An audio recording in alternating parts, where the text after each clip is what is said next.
Celebración de fe, encuentro de amor, el hombre y Dios, Dios y el hombre. ¿Dónde se da este encuentro? Presentamos Misterio de Fe.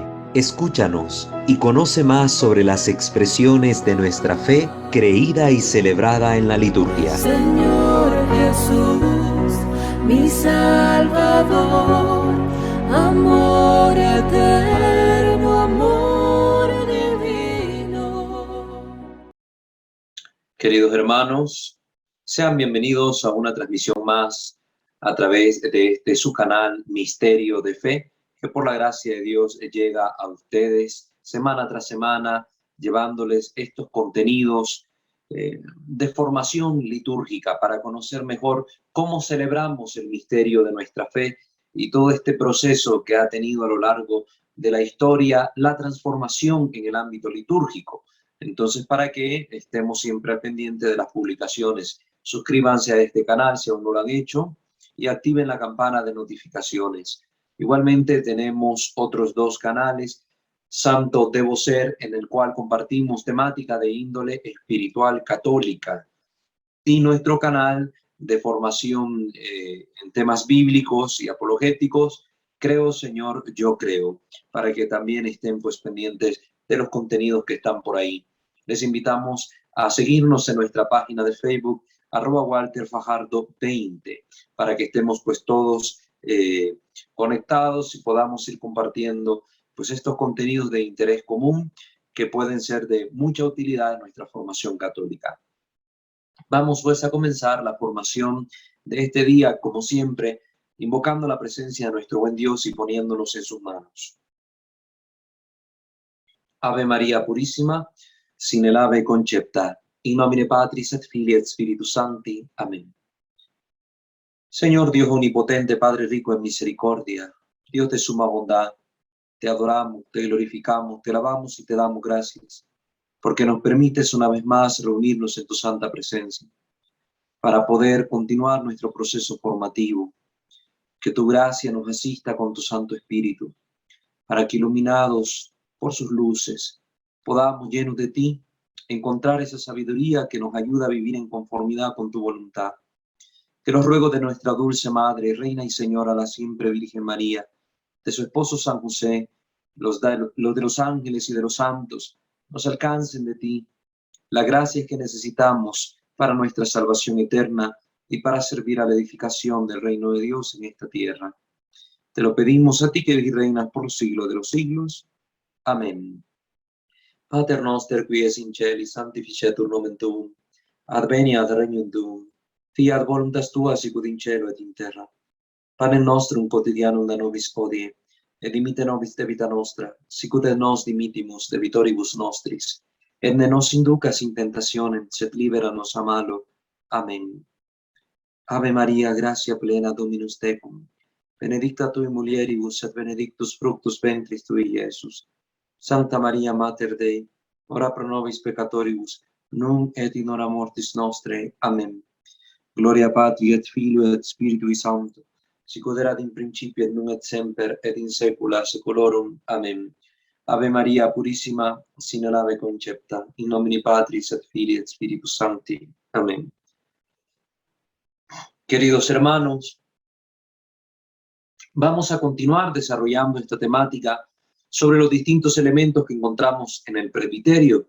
Como ustedes podrán darse cuenta, cada temática reviste una amplitud muy propia.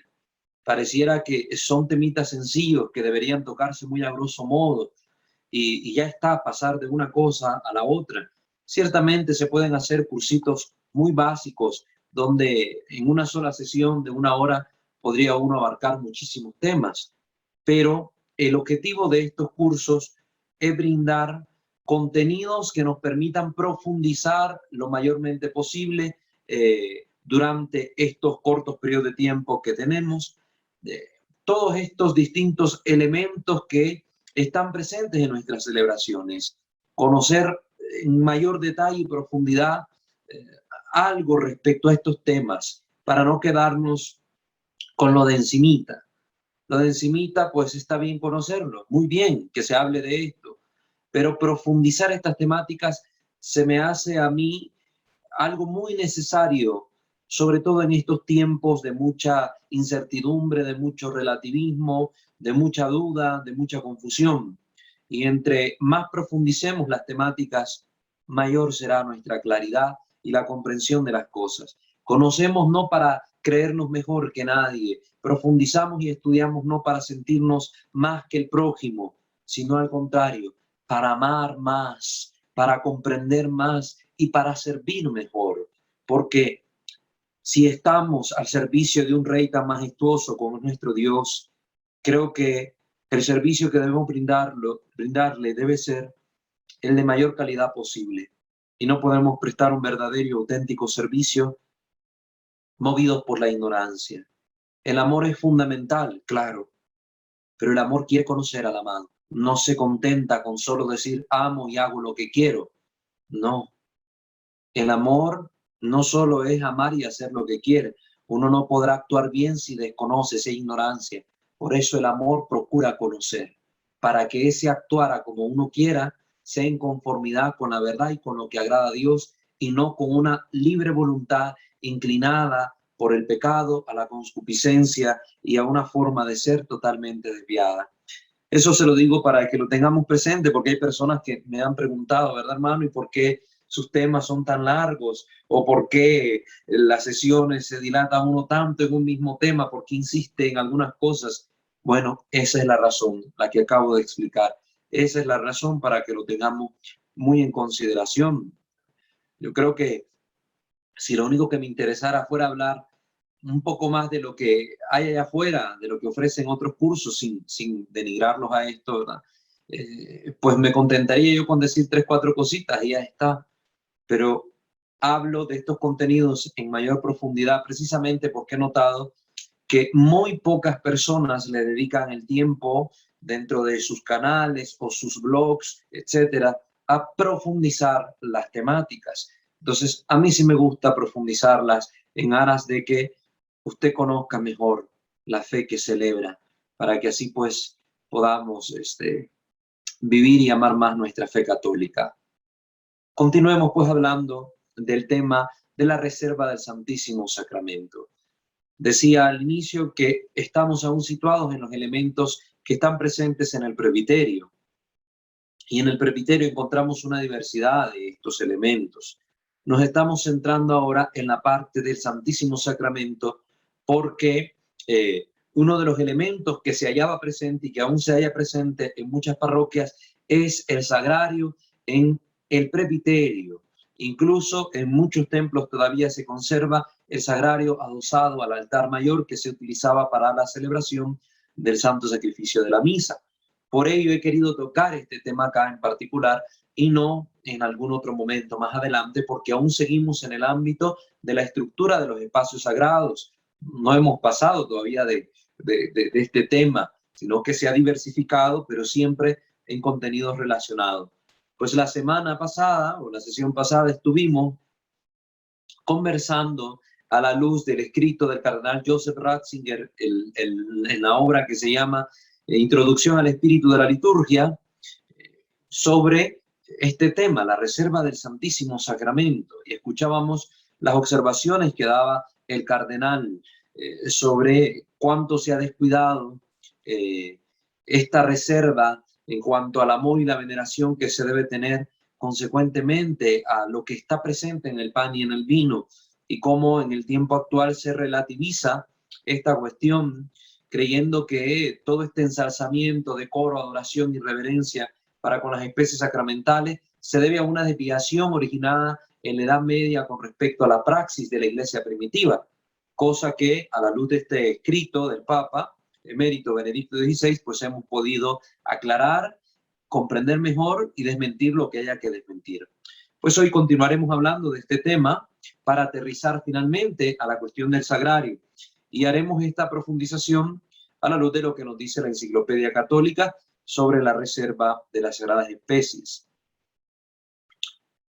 Se debe entender reserva del Santísimo Sacramento como la práctica en la que después de la celebración de la liturgia se guarda una porción de los elementos consagrados para la comunión de los enfermos o para otros propósitos piadosos, propósitos que entenderemos a medida que sigamos desglosando el contenido.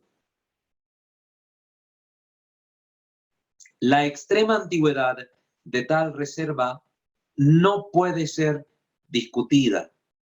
Ya, por ejemplo, vemos a San Justino Mártir, que vivió entre el año 100 al 168 después de Cristo, este filósofo y apologeta.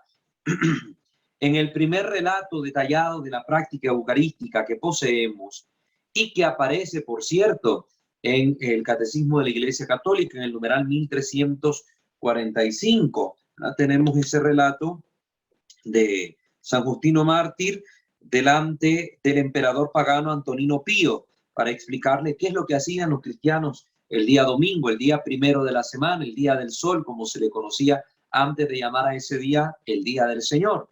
Entonces, ahí en el catecismo ustedes pueden leerlo con mayor detenimiento. Pues este santo nos dice que al final de la liturgia hay una distribución a cada uno y una participación de aquellos sobre lo cual se ha dado gracia. Y los diáconos llevan una porción a aquellos que están ausentes. Recuerden, estos elementos por los que se ha dado gracias, el término precisamente refiere a la acción que Cristo realiza en el momento en que tomó el pan, dio gracias, lo partió, tomó el cáliz, dio gracias y se lo dio a sus discípulos. Jesús da una acción de gracias al Padre por el santo sacrificio, por el don del pan, por el don del vino y aquello que está realizando en conformidad con la voluntad del Padre. Dar gracias, pues en griego se dice eucaristein, de donde viene Eucaristía. Eucaristía. Los elementos a los que se refiere pues acá San Justino eran el pan y el vino sobre los cuales se habían pronunciado las palabras de Cristo de acción de gracias. Palabras que están en la Sagrada Escritura, tomen y coman, tomen y beban. Entonces, estos elementos se le llamaba dones eucaristizados. Hoy diríamos son el pan y el vino transubstanciados, para usar un término más propio del lenguaje latino y con un sentido teológico más profundo. Asimismo, San Irineo, ahora nos vamos también al año 130, vivió entre el año 130 y el 202 después de Cristo. Como se están fijando, son testimonios muy recientes, siglo segundo, muy inmediato a la práctica de los apóstoles, a la vivencia con los apóstoles. Recuerden, el Evangelio de San Juan se escribió en el año 90, dijimos que San Justino vivió ahí por el año 100 para adelantito.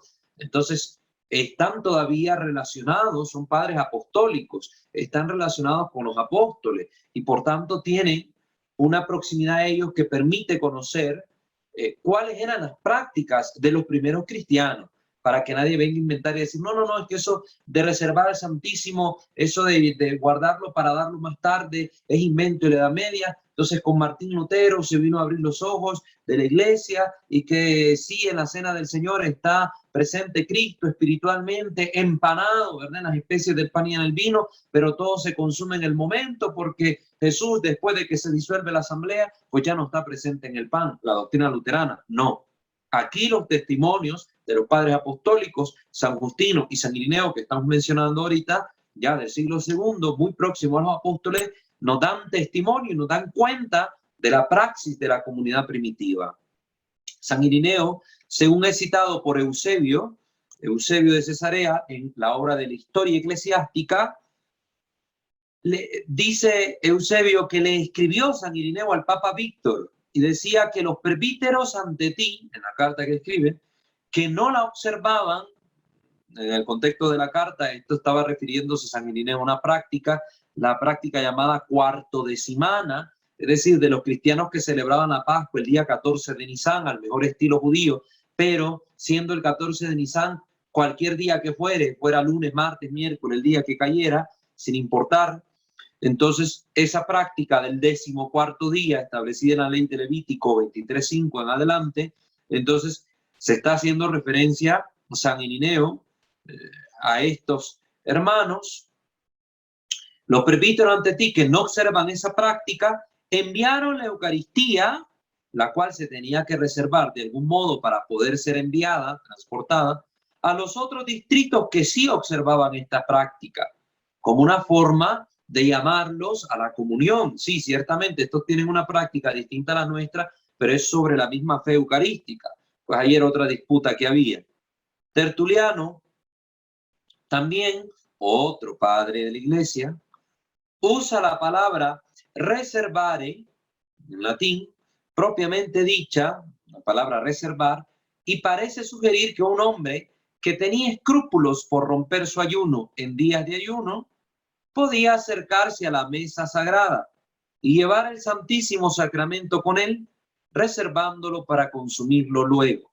Recuerden, como hemos ya acusado en los distintos programas donde hemos hablado sobre la Eucaristía, la mentalidad respecto al debido trato de las sagradas especies fue desarrollándose paulatinamente en la cristiandad, de forma tal que a lo largo de los siglos va a cambiar el trato que se le va dando al Santísimo Sacramento, mas no va a cambiar nunca la esencia de la fe profesada en Cristo realmente presente en el pan y en el vino, sino que a medida que los hombres van siendo más conscientes de lo que esto significa, pues el trato para con las sagradas especies también va a ir evolucionando a una forma de trato más digno, más reverente, más de adoración incluso.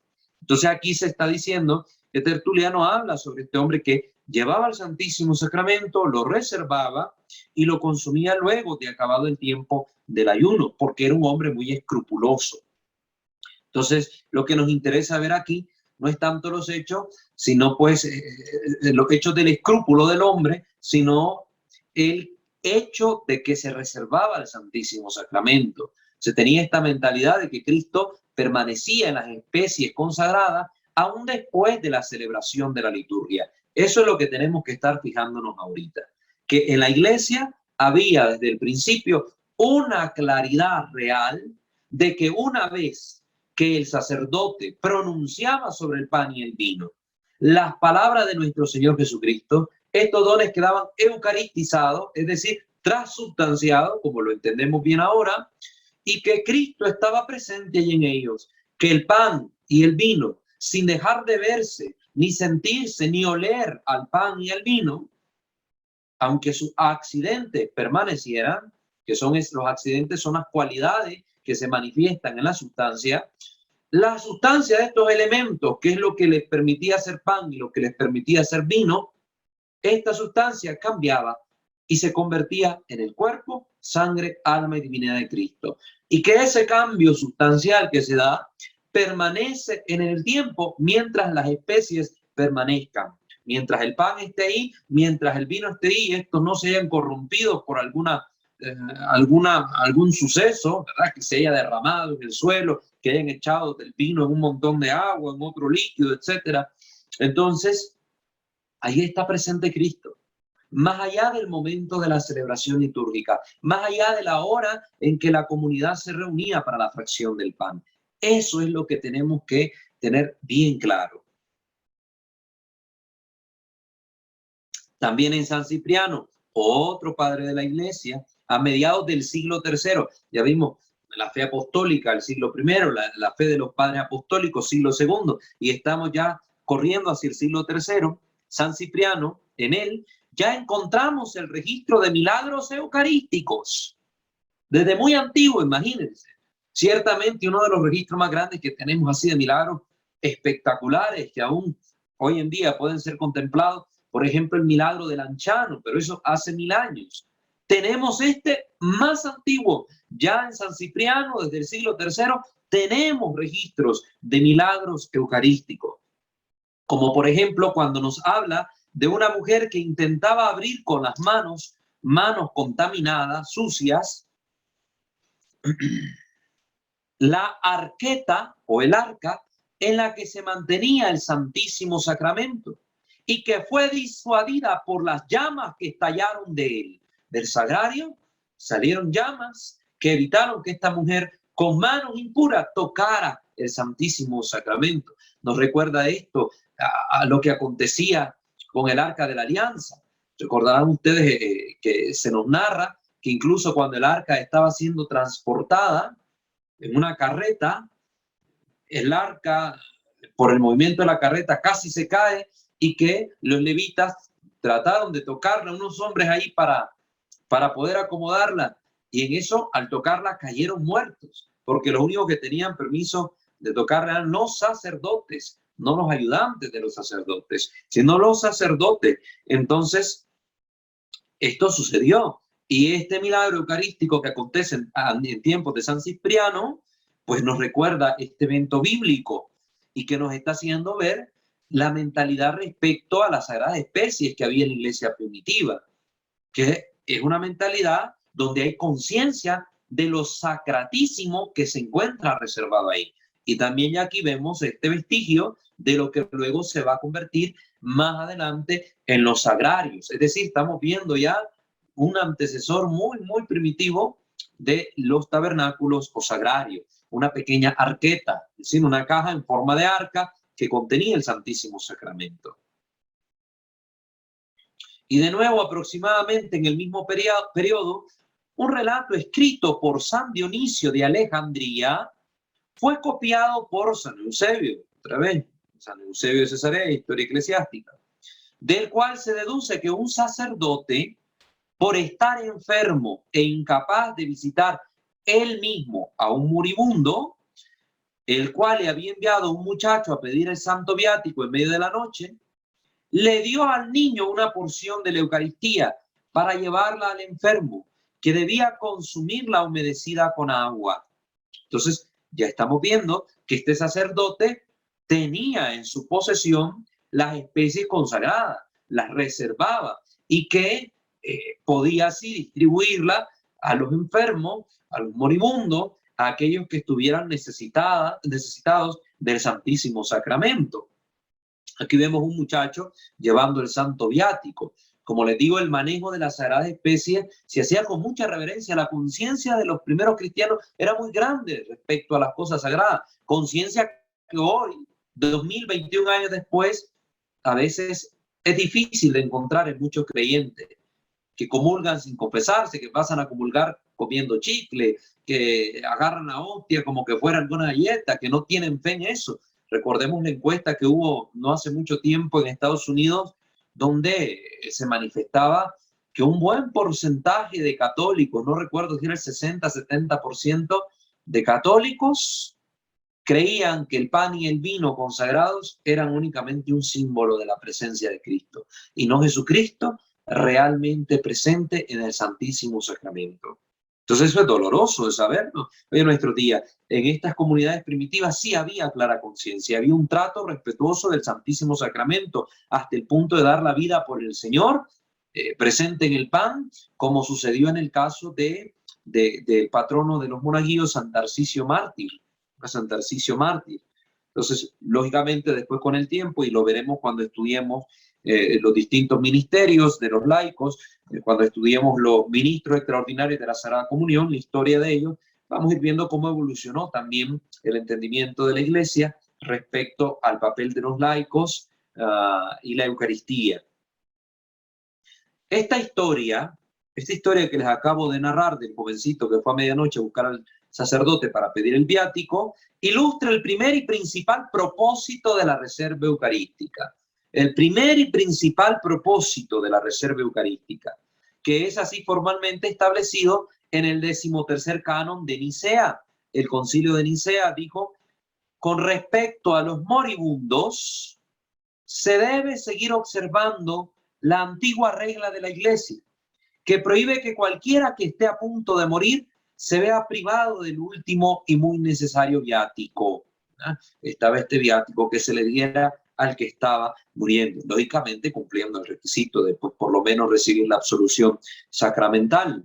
Entonces, ya el concilio de Nicea, 325, vemos este canon establecido respecto al viático. Es decir, que en primer lugar la Iglesia reservó el Santísimo Sacramento con el propósito de ayudar a los enfermos, los moribundos y a aquellos que se miraban privados de poder asistir presencialmente a la celebración eucarística por motivos de fuerza mayor, como era el encarcelamiento. Entonces a los presos también se les solía llevar el Santísimo Sacramento. Pero era también permitido claramente a los cristianos especialmente en tiempos de persecución, aquí es donde tenemos que poner el ojo en las salvedades que se hacen. En tiempos de persecución, mantener el Santísimo Sacramento en su posesión para que lo recibieran en privado. Ustedes pueden ver que esto acontecía en la iglesia primitiva, donde, como ya he explicado, no habían templos como tales, no habían parroquias donde se pudiera tener un sagrario, donde se reservara el Señor, sino que en algunos lugares que eran las casas de reunión, ¿no? Las casas de reunión, la Domum Ecclesiae, y las pequeñas iglesias primitivas, eran edificaciones muy rústicas, que eran improvisadas, que servían para las reuniones dominicales. Pues si se reservaba ahí el Santísimo en algo como la arqueta que hemos mencionado, pues se custodiaba con mucho celo. Y si no, pues el lugar de reserva del Señor era en las casas de los fieles. Los fieles en su casa reservaban el Santísimo Sacramento. Práctica en la iglesia primitiva, cuando todo esto estaba entrando en orden y había una conciencia mayor respecto a la presencia del Señor y un entendimiento y un cuidado más celoso. Hoy esta práctica está prohibida, ¿verdad? Nadie está tajantemente prohibido, ya lo hemos visto aquí en el canal, que los fieles mantengan la reserva del Santísimo Sacramento en sus casas. Yo no puedo, padre, regáleme una hostia, me la quiero llevar a mi casa para adorar al Señor en mi casa y en mi cuartito le voy a hacer un altar bien bonito y ahí voy a poner al Santísimo. Prohibido por la iglesia, porque la iglesia sabe cuál es la situación actual de sus hijos y cuáles son los riesgos a los que se expone el Santísimo Sacramento con este tipo de acciones.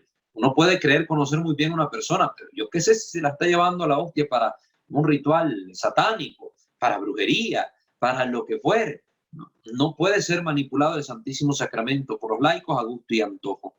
La iglesia ya ha determinado en sus normativas cuándo un laico puede manipular las sagradas especies y en qué manera y en qué maneras.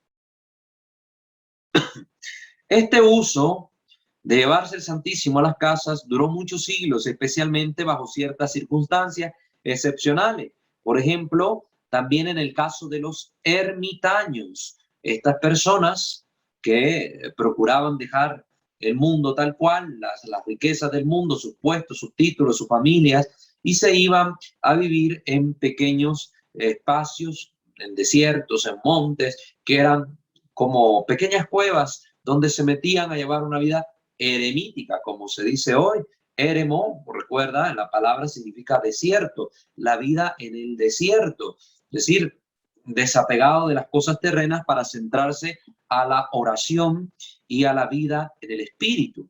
Entonces, en estos casos así se les permitía también a los ermitaños conservar las sagradas especies en sus pequeñas cuevas para poder recibir la comunión. Se daban a sí mismos la comunión con este permiso que la iglesia les daba y se daban a sí mismos la comunión en los días domingos.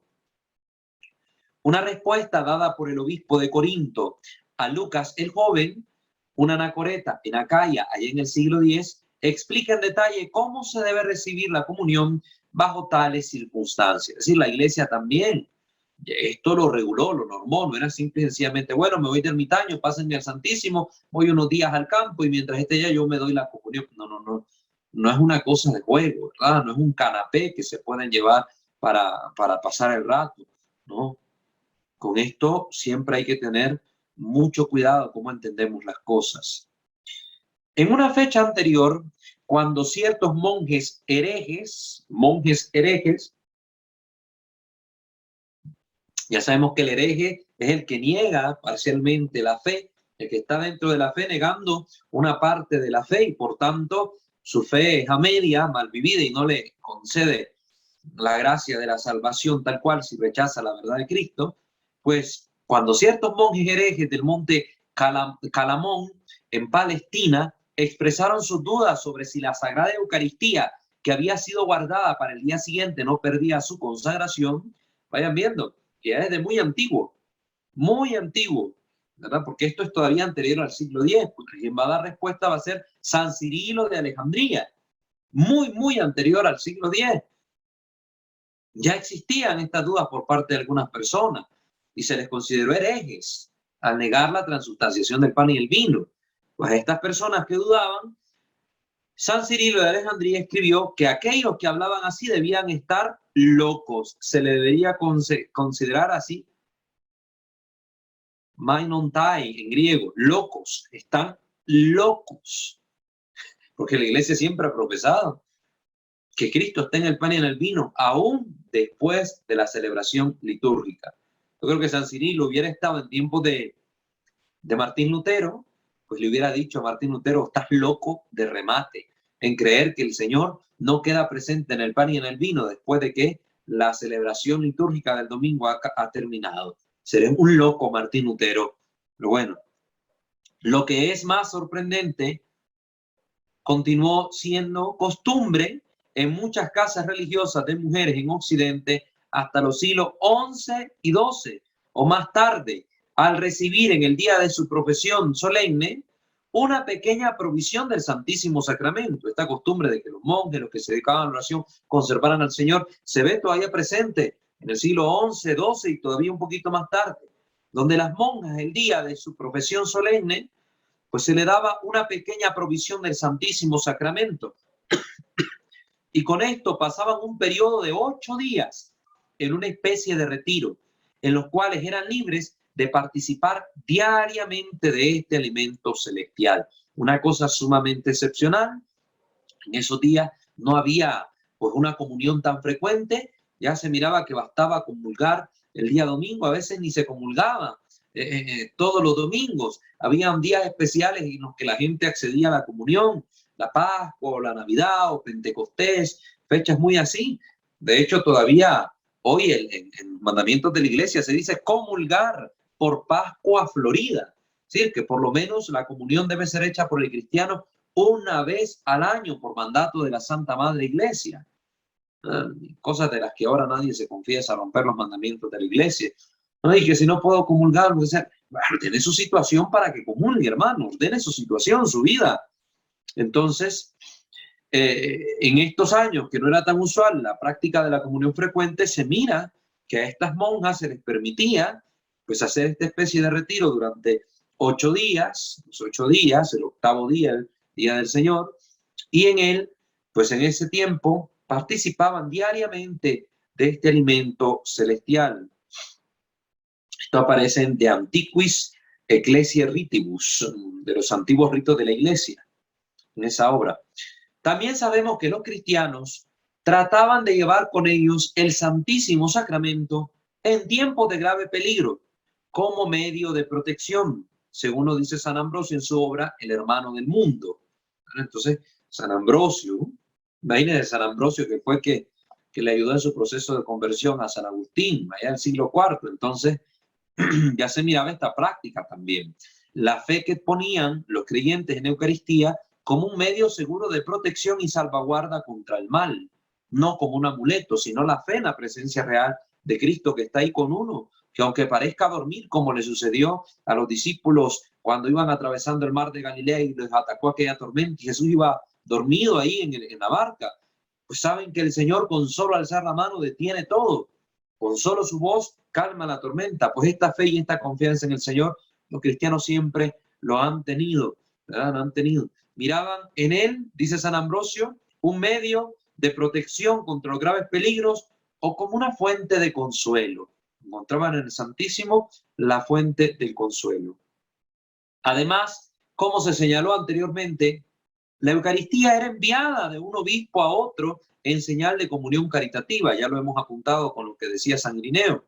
Y se desprende del primer Ordo Romanum, el número 8 y 22, que una porción de la Eucaristía que quedaba de un sacrificio anterior se mezclaba con los elementos consagrados en la próxima celebración, probablemente como muestra de continuidad. Esto me recuerda a las palabras del apóstol Pablo en la carta a los Corintios. Cada vez que comemos de este pan y bebemos de este cáliz, anunciamos la muerte del Señor hasta que vuelva. Cada vez que se hace. Y esto que se hace es lo mismo, como diría el apóstol, yo mismo recibí lo que de los apóstoles, lo que el Señor hizo en la última cena. Tomó el pan, tomó el vino, lo mismo. Y en signo de este sacrificio continuado, pues se mezclan las especies consagradas de la misa anterior con la misa siguiente. Aún hoy, esto se hace de alguna manera cuando las hostias consagradas de la misa anterior y que están guardadas en el Santísimo Sacramento también se sacan del sagrario para dárselas a los fieles que están participando en otra misa.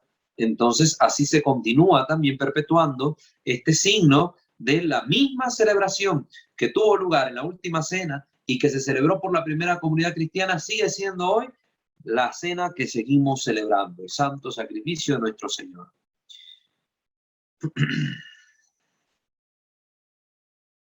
Por otra parte, parece que no hay evidencia confiable de que antes del año 1000 o incluso más tarde, el Santísimo Sacramento se mantuviese en las iglesias con el fin de que los fieles pudiesen visitarlo o rezar ante él.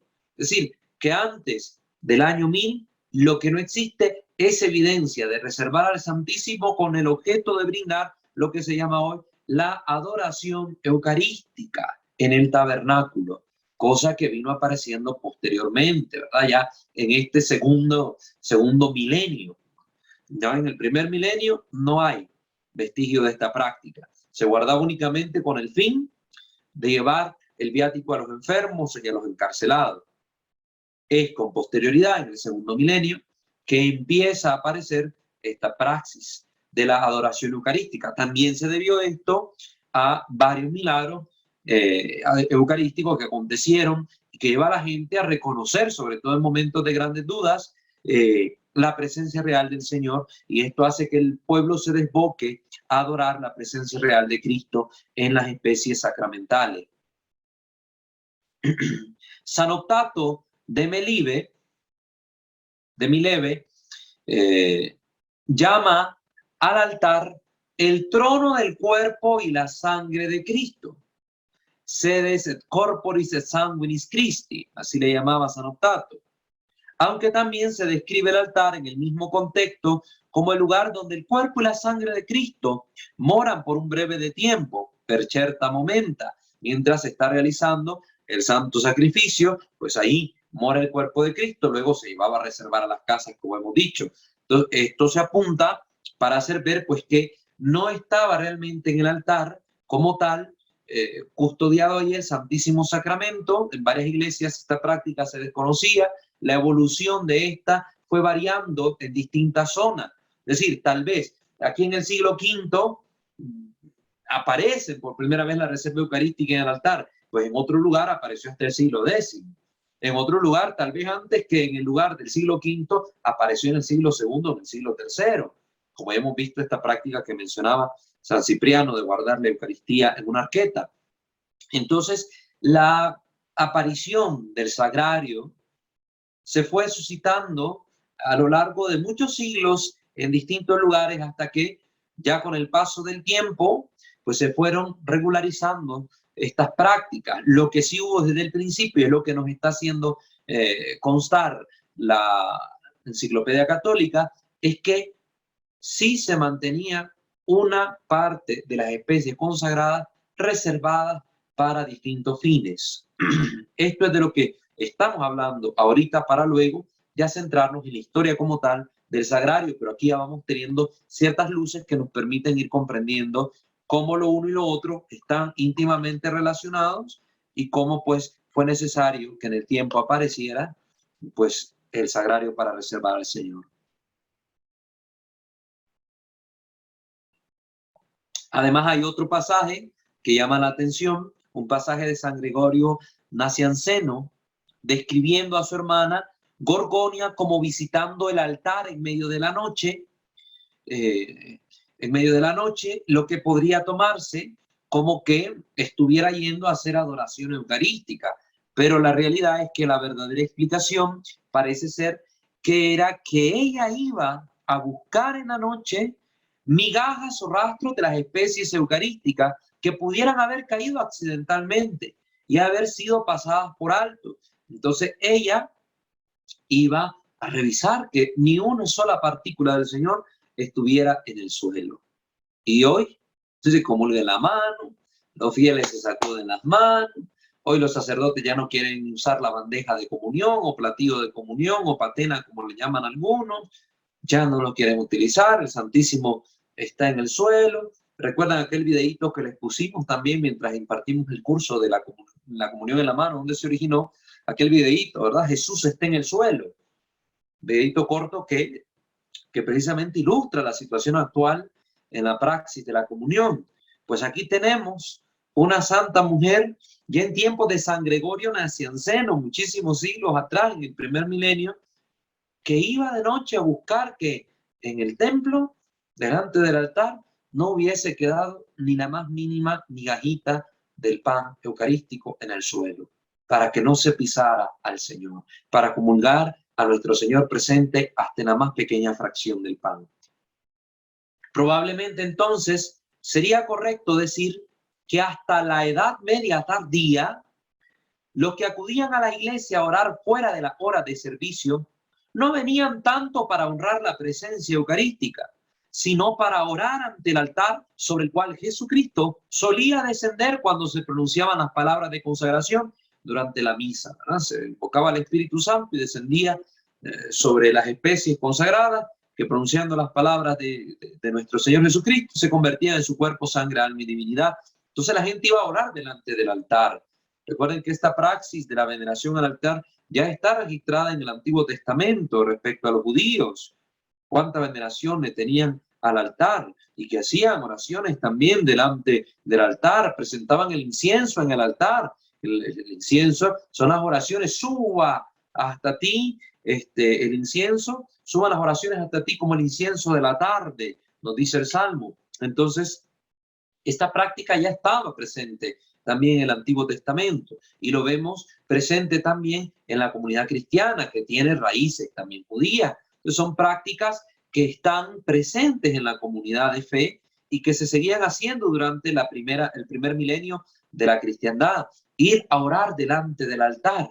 No era tanto delante del Santísimo, que tal vez no estaba en muchísimos altares, la reserva como tal, sino delante del altar por la sacralidad que revestía el mismo altar, porque el lugar donde Cristo se hace presente, para que, como hemos apuntado ahí en los temas del altar, reconsideremos cómo estamos tratando nuestros altares en las iglesias, como cualquier mueble que lo andamos moviendo de arriba para abajo, que nos paramos en él, nos sentamos, nos recostamos en él y ponemos cualquier cosa encima. Miren la mentalidad de los cristianos en la antigüedad y compárenla con la mentalidad que tenemos hoy. Da mucha vergüenza. Y querer retomar esto en la tradición no es ser rígidos, ni quedarnos petrificados en el tiempo con una tradición pasada.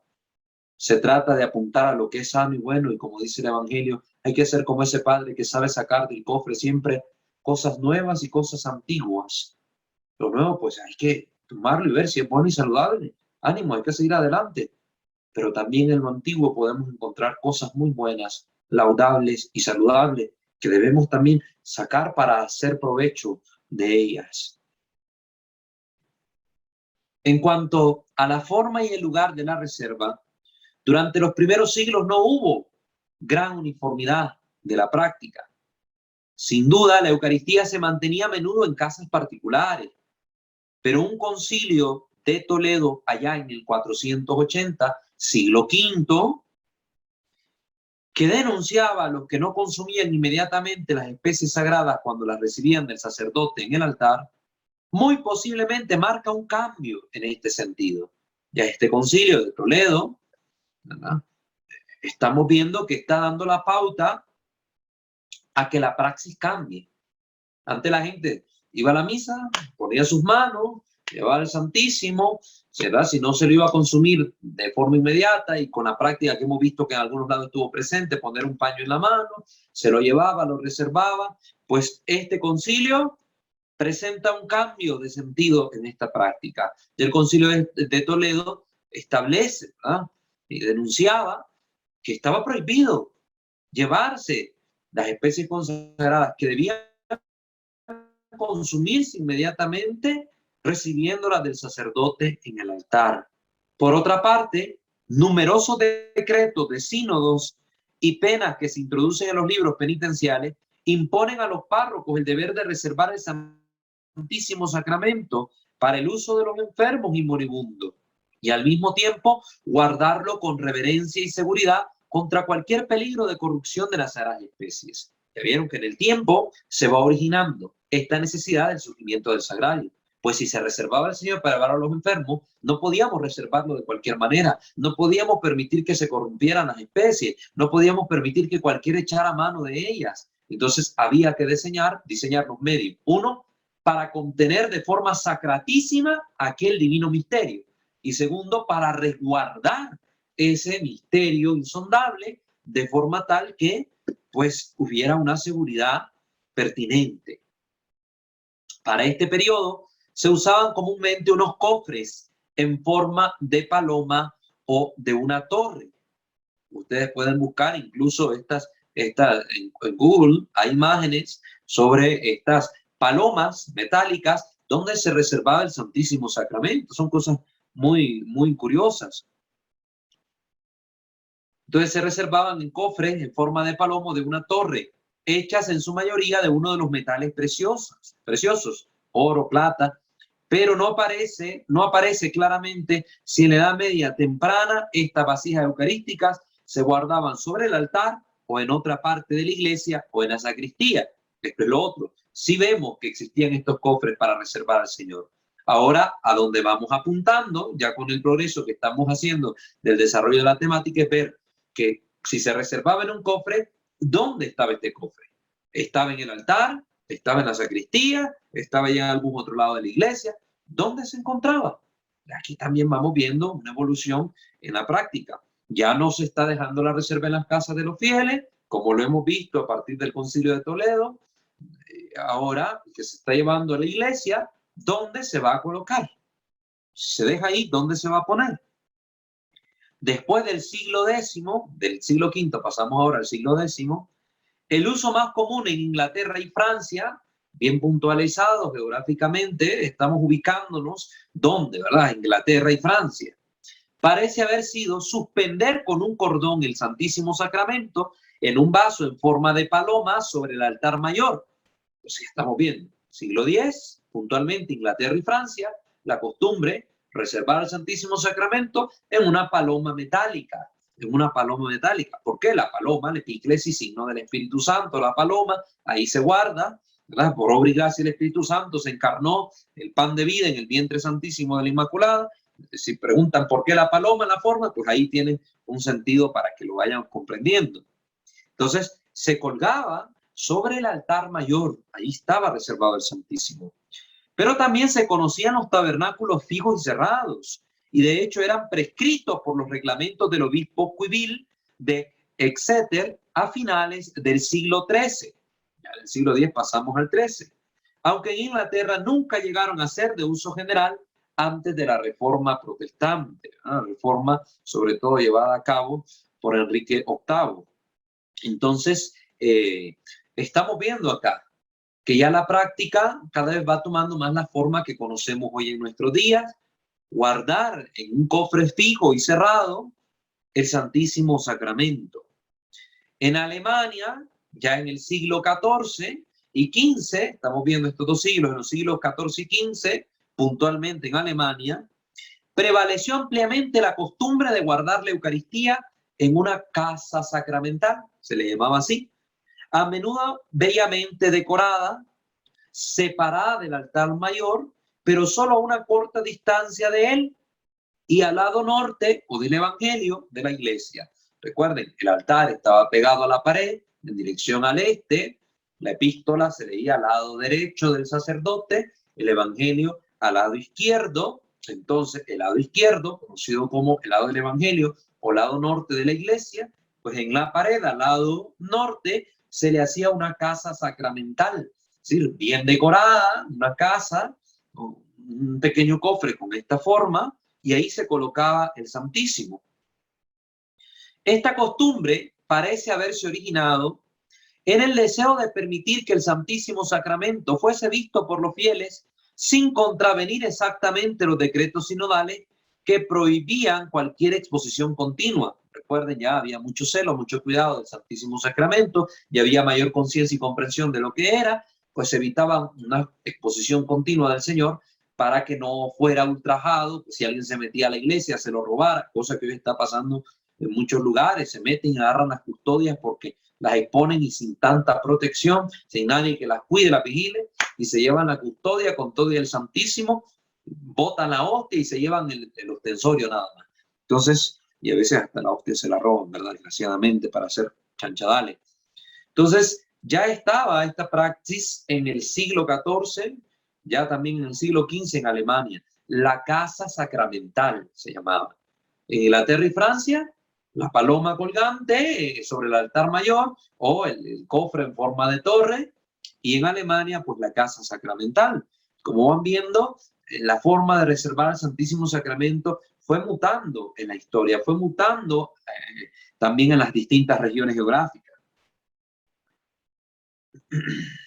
La puerta de la casa sacramental estaba invariablemente hecha de un trabajo de celosía, es decir, enrejado, un enrejado metálico, a través del cual se podía distinguir al menos oscuramente el vaso que contenía las especies sagradas, hoy diríamos el copón, ¿verdad? Ahí se distinguía que ahí estaba el Señor y la gente pues lo buscaba ya con este deseo de orar delante del Señor.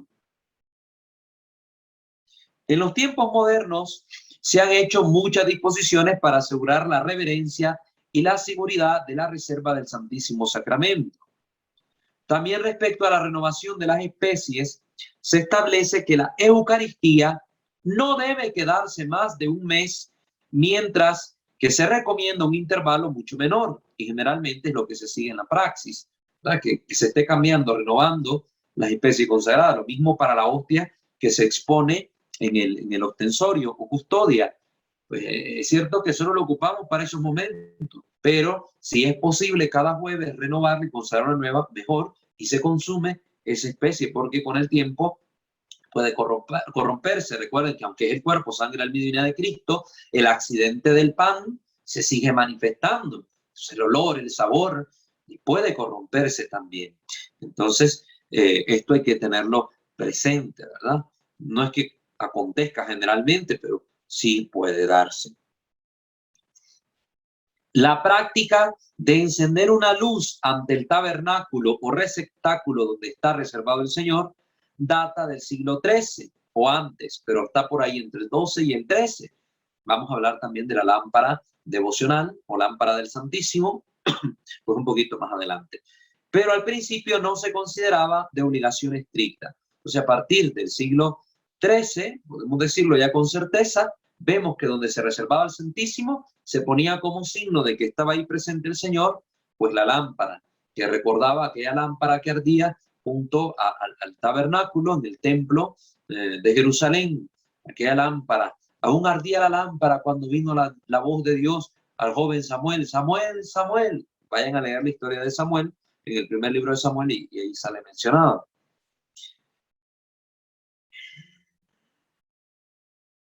Entonces también en la iglesia griega el pan consagrado es humedecido con las especies de vino y conservado como una especie de pasta que se desmorona, así como se conservaba en la iglesia griega, se conserva en la iglesia griega, pues las sagradas especies, con el vino mezclado con el pan, se hace una pasta que se endurece, se hace como piedra, dura, y luego cuando va a ser distribuida la comunión, por ejemplo, llevársela en el viático a un enfermo, se vuelve a remojar en un poquito más de vino y se le da al enfermo el pan consagrado.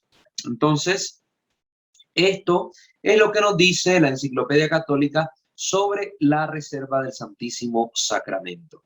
Como hemos apuntado ahora con este otro documento, pues es el hecho de que la Iglesia desde el principio ha tenido claridad sobre la presencia real del Señor y por ello pues ha querido también que esta presencia real del Señor en las especies consagradas sea distribuida a aquellos que tienen mayor necesidad de él y no puedan acceder fácilmente, como son los enfermos, los moribundos y los encarcelados.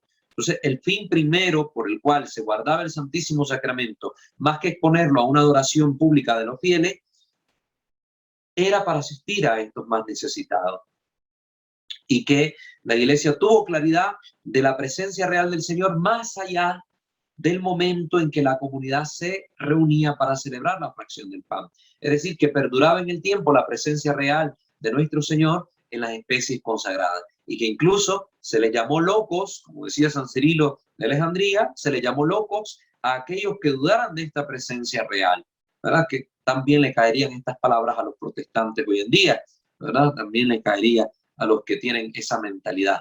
Pero bueno, y pues aquí ya vimos que como se tuvo conciencia de quién era el que estaba presente en las especies del pan y el vino, surgió la necesidad en el tiempo de buscar los medios adecuados para reservar al Santísimo Sacramento. Y ese medio adecuado, que llamaremos el sagrario o tabernáculo, es del cual vamos a hablar ahora en las siguientes sesiones, concatenando el tema con este tema de la reserva eucarística que era necesario tocar antes de hablar estrictamente del cofre de resguardo de las sagradas especies, para que así pues lo tengamos también muy presente.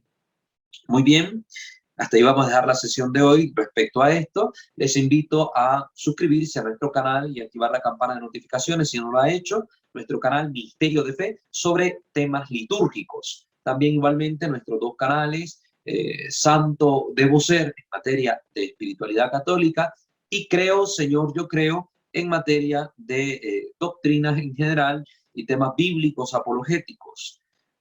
Recuerden que tenemos también nuestra página en Facebook, @WalterFajardo20, que ustedes pueden seguir y formar parte de nuestra comunidad evangelizadora. Todos estos enlaces los encuentran siempre en la descripción de cada uno de nuestros videos.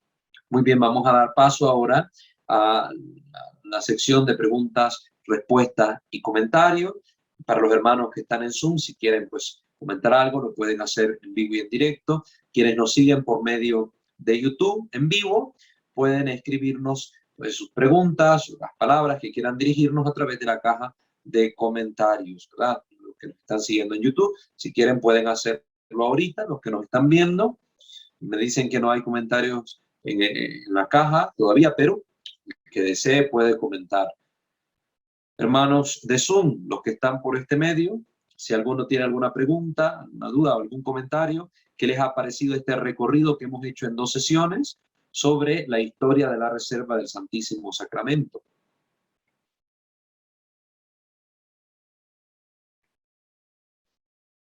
No sé si alguien quiere comentar. No están tímidos, ahí callados, ¿no?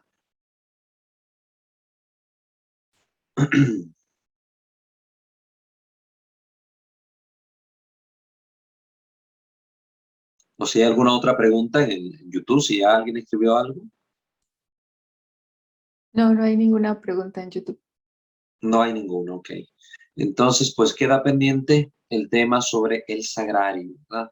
El sagrario ya vamos a entrar de forma tal cual de lleno en esta materia para que podamos pues tener un conocimiento claro y a ver cuál es el lugar donde tiene que estar colocado el sagrario. Vamos a hablar de eso, ¿verdad? Que si es pegado a la pared, que si es en una capilla lateral, que si es en el altar, ¿dónde debe ser colocado el sagrario?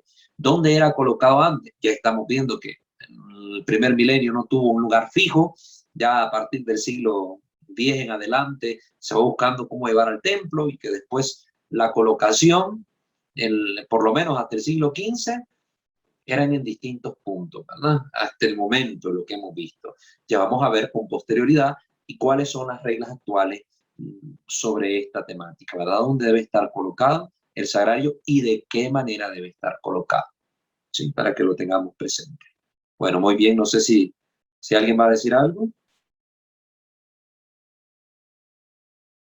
O creo que están esperando el otro capítulo, ¿verdad? La otra sesión, donde ya toquemos esa temática que yo sé que a algunos pues les parece más de interés. Pues ya, vamos a llegar, no se preocupen. Muy bien, queridos hermanos, vamos a hacer nuestra oración final para concluir pues la sesión del día de hoy, poniéndonos en la presencia de nuestro buen Dios que nos ha permitido pues tener este otro encuentro formativo. Digamos juntos, in nomine Patris et Filii et Spiritus Sancti. Amén. Señor Dios nuestro omnipotente, Padre rico en misericordia, Dios justo, fiel, leal a tus promesas, te bendecimos, te adoramos, te glorificamos y damos gracias, porque poco a poco con tu Espíritu Santo vas iluminando nuestra mente para tener mayor comprensión de estos temas tan maravillosos, Señor. Gracias por permitirnos comprender cómo tu iglesia ha ido tomando conciencia de tu presencia sacramental entre nosotros. Que podamos tener siempre ese amor profundo a la Santísima Eucaristía, esa reverencia y ese trato digno como tú te lo mereces, Señor. Que los ruegos de nuestra Madre, de los santos y de los ángeles nos alcancen de ti el don de la perseverancia final y las gracias necesarias para vivir nuestra fe cristiana con coherencia y también, sobre todo, Señor, buscando glorificarte a ti, que vives y reinas por los siglos de los siglos. Amén. Sotto presidio in confugimus santa Dei Genitrix, nostra deprecationes de desficias in necessitatibus, sed a periculis punti liberanos semper, o Virgo gloriosa et benedicta. Amén. Sancte Micael Arcangele, defendenos in prelio, contra requis insidia diaboli est presidium.